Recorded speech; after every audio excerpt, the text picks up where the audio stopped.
खुलुमबाय गिबियावनो नोंथांमोन बयनिसिमबो गोजोन फुंबिलिनि गाहाम हामलायनायखौ बावहरनायजों लोगोसे सोरजि द क्रिएटिविटी चेनेलाव बरायनानै लाग्रोनाय जालायबाय। दिनैनि माखासे गोनांथार खौरांफोरखौ आं नोंथांमोननि सिगाङाव फोरमायथिना होनो आवगायनाय जालायबाय। नोंथांमोना जुदि नायनानै मोजां मोनोब्ला लाइक खालामगोन, शेयार खालामगोन होनना आसा खालामबाय। लोगोसे सानफ्रामबोनि बेबायदि गोनांथार खौरांफोरखौ मोनबाय थानो लुबैदोंब्ला जाहाथे चेनेलखौबो साबस्क्राइब खालामनानै लायो बेखौनो खावलायनाय जाबाय। थ' बिदिब्ला जोङो दिनैनि माखासे गोनांथार खौरांफोरखौ खोनासंलांदिनि। दावराव देख्रेब नार्जारिया गोहो दंब्ला सुप्रिम कर्ट हाइ कर्टआव चेलेन्ज खालामथों। लोगोसे दावराव देख्रेब नार्जारियानो बडलेण्ड इउनिभार्सिटियाव थांनाय 2015 मायथाइयाव आंखौ भाइस चेन्सेलरनि सिगाङाव बर' राजफोलेरनि राजा होननानै एबा राजखुंगुर होननानै बुंथिनानै होदोंमोन। लोगोसे दावराव देख्रेब नार्जारियानो गुबुन गुबुन समाव गुबुन गुबुन बायदि हाबाफारिनि गेजेरजों आंखौ राजखुंगुर होननानै फोसावबोबाय थादोंमोन। नाथाय दावराव देख्रेब नार्जारिया दिनै आंनि हेंथायै बाथ्रा बुंदों। गोहो दंब्ला दावराव देख्रेब नार्जारिया सुप्रिम कर्ट हाइ कर्टआव आंनि हेंथायै चेलेन्ज खालामथों, आंबो नायगोन। नंगौ, बेफोर गोख्रों बाथ्राफोरखौ बुंथिनानै होदों। मोनसे समाव दावराव देख्रेब नार्जारिजोंनो बर'नि राजफोलेर होननानै फोसावजानाय पृथ्वी राज नारायण देब मेस बिथाङा। मिथिनो मोननाय बायदिब्ला दाखालि बावैसो सान सिगां UPPL राजखान्थि दोलोआ फैबाय थानाय 2024 मायथाइयाव जानो गोनां MP बिसायख'थिखौ नोजोर बोनानै क'क्राझार लक सभा बियाबनि थाखाय माखासे मानि बिजाथि जानो हाथाव बिथांमोननि फारिलाइखौ फोसावनाय जादोंमोन।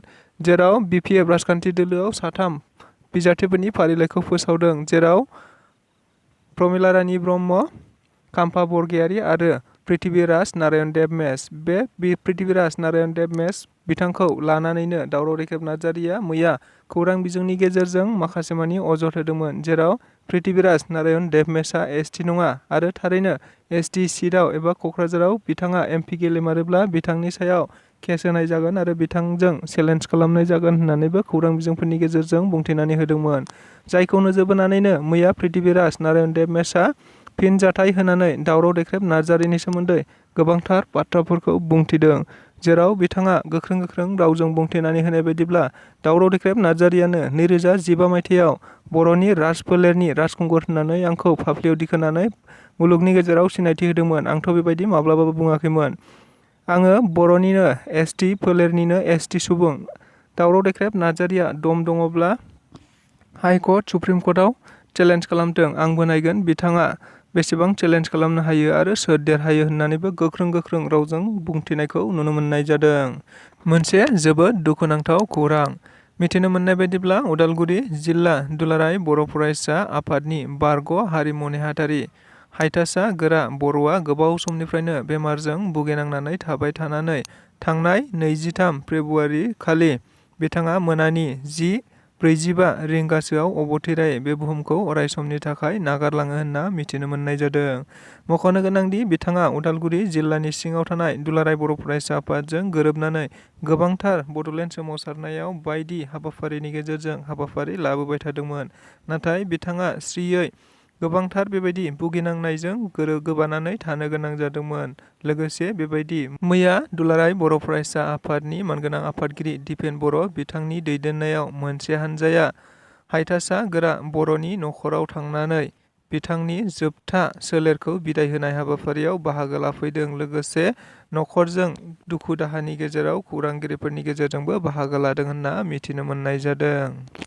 क'क्राझार लक सभा बियाबाव BPFनि जुद्धआ थारैनो UPPL एबा NDA एलायन्सजों जागोन। गुबुन फारसेथिं दरं उदालगुरि बियाबाव BJP, कंग्रेस आरो BPF मोनथामनि गेजेराव जुजिलायनाया जागोन होननानै बुंथिनानै होदों BPFनि हाग्रामा महिलारि बिथाङा। मिथिनो मोननाय बायदिब्ला BPFनि गाहाय हाग्रामा महिलारि बिथाङा मैया खुंगा 40बैथि मागि पुर्निमा फोरबो रुफामनि बाथौ धोरोमनि बोसोरारि जथुम्मायाव हाबाफारियाव बाहागो लानानै बिथाङा रायजो राजाफोरनि सान्थिनि थाखाय हाबाफारियाव आर'ज गाबनायखौ नुनो मोननाय जादों। लोगोसेनो बिथाङा बे हाबाफारियाव बाहागो लानानैनो खौरांगिरिफोरनि सिगाङाव खौरांगिरिफोरनि सोंनायाव बुंथिनानै होनाय बायदिब्ला थारैनो BPFआ क'क्राझार लकसभा बियाबाव 3 बिजाथिफोरखौ फोसावबाय। गुबुन फारसेथिं दरं उदालगुरि बियाबाव गासै 7 बिजाथिफोरखौ फोसावदों। नाथाय बेनि गेजेराव सासेल' मोनगोन आरो बेनि अनगायैबो सोरबाफोर बिनो हाबावगौ होननानै बिथाङा बुंथिनानै होदों। दायो बेफोरखौ सावरायनायनि सम नंथ'आ होननानैबो बिथाङा बुंथिनानै होबावदों। गुबुन फारसेथिं फैगौ नैथि सप्तानि गेजेरावनो बेखौ फाइनाल खालामनाय जागोन होननानैबो बिथाङा बुंथिदों। गुबुन फारसेजों फैबाय थानाय लकसभा बियाबाव क'क्राझाराव BPF आरो दरं उदालगुरियावबो BPF राजखान्थि दोलोआनो देरहानो हागोन होननानै बिथाङा गोख्रों रावजों खौरांगिरिफोरनि गेजेराव रोखायै बुंथिनानै होनायखौ मिथिनो मोन्दों। बिटिआरनि गाहाय मावफुं सोद्रोमा प्रमद बर' बिथाङा मैया चिरां जिल्लानि सिङाव थानाय सिलघारि गामियाव खुंजानाय अल क'स्ट राजबंशी स्टुडेन्टस इउनियननि नैथि बोसोरारि जथुम्मायाव बाहागो लानायखौ नुनो मोननाय जादों। लोगोसे बे हाबाफारियावनो बाहागो लानानै बिथाङा मोनसे स्वrji नारायण प्रजेक्टनि सायाव खन्थाइ खाम्फा गायसननायखौ नुनो मोननाय जादों। मख'नो गोनांदि अल क'स्ट राजबंशी फरायसा आफादा थांनाय गोबाव समनिफ्रायनो बिल चिराराय दिबसखौ गुबुन गुबुन समाव गुबुन गुबुन थावनिफोराव हाबाफारि लानानै खुंबोबाय थानायखौ नुनो मोननाय जादों। लोगोसेनो मैयाबो बेजों लोब्बा लाखिनानैनो क'स्ट राजबंशी फरायसा आफादा थारैनो 514थि जोनोम सानखौ गाजा गोमजायै फालिनायखौ नुनो मोननाय जादों। जेराव बिथाङा बे हाबाफारियाव बाहागो लालायनानै खौरांगिरिफोरनि सिगाङाव गोबांथार बाथ्रा बुंथिनायखौबो नुनो मोननाय जादों। बेनि अनगायैबो बे हाबाफारिजोंनो लोब्बा लाखिनानै थारैनो बे थावनियावनो गुबैयै स्वrji नारायण प्रजेक्ट मोनसे गायसननानैबो होबोनायखौ नुनो मोननाय जादों। जेरैबो जेरावबो दासान्दि फैबाय थानाय 2024 मायथाइयाव जानो गोनां MP बिसायख'थिखौ नोजोर बोनानैनो बिटिआर ओनसोलावबो गुबुन गुबुन राजखान्थि दोलोफोरा गावबा गावनि राजखान्थि फोसावदिंनायखौ जागायनायखौ नुनो मोनबाय। जेराव बिथांमोनहा गुबुन गुबुन गेदेर गेदेर मेल मिटिं लाबोबाय थादों। बेबायदिनो लोगोसे जयनिं हाबाफारिफोरखौबो समान समान लाबोफानायखौबो मिथिनो मोन्दों। नंगौ, मैयाबो आरोबाव BPF राजखान्थि दोलोआबो बे एखे खामानिखौनो मावनायखौ नुनो मोननाय जादों। जेराव बिथांमोनहा दतमा बियाबनि सिङाव थानाय प्रकाश बसुमतारीनि नुजाथिनायावनो मैया दाङारकुथि गामियाव मोनसे BPFनि मेल मिटिं लिंफुंनायखौ नुनाय जादोंमोन। जेराव बे मिटिंआव BPFनि MCLA प्रकाश बसुमतारी बिथांनि नुजाथिनायावनो मेल मिटिं जायो। जायनि गेजेराव बे हाबाफारिनि गेजेरजोंनो गोबांथार दाङारकुथि गामिनि रायजो राजाफोरा UPPL राजखान्थि दोलोखौ नागारनानै BPF राजखान्थि दोलोआव जयनिं जाफैदों होननानैबो बिथांमोनहा बुंथिनानै होनाय जादों। जेराव BPFनि सासे दैदेनगिरि कास्टम बसुमतारी बिथांखौबो हाबाफारियाव बाहागो लाफानानै जयनिं जाफैनाय लाइमोनफोरखौ बरायनानै लादों होननानैबो मिथिनो मोनबावदों। बिटिआरनि गाहाय मावफुं सोद्रोमा प्रमद बर' बिथाङा आथिखालाव गोबांथार हाबाफारिखौ नोजोर बोनानै बिटिआर ओनसोलाव थानाय गुबुन गुबुन थाखोनि आबाद मावनानै जाग्रा सुबुंफोरखौ नोजोर बोनानैनो बिथाङा गुबुन गुबुन समाव गुबुन गुबुन कम्पानि आरो इन्डास्ट्रिफोरजों बेबायदिनो गोरोबथा खालामबोबाय थानायखौ मिथिनो मोननाय जादों।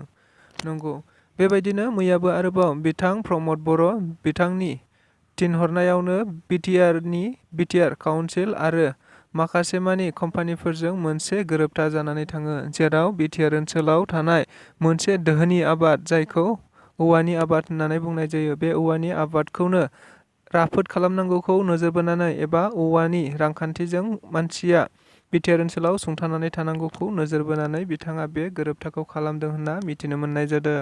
मख'नो गोनांदि बिटिआर सरकारा गुबैयै मैयाहाय गुवाहाटीआव थानाय NRL सेन्टारावनो बे गोरोबथाखौ खालामदों। जेराव बाय' refinery private limited, JV company of Numaligarh refinery limited, fortune and samples होननाय गोबांथार आफादफोरजों बे गोरोबथाखौ खालामनाय जायो।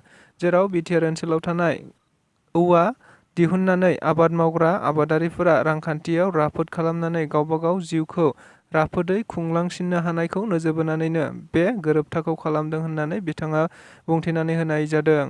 मख'नो गोनांदि मैया बे गोरोबथायाव गुबैयै बिटिआरनिफ्राय EM रेवरेवा नार्जारि आरो जइन्ट सेक्रेटारि फामि ब्रह्म बिथांमोनहा साइन होनायखौ नुनो मोननाय जादों।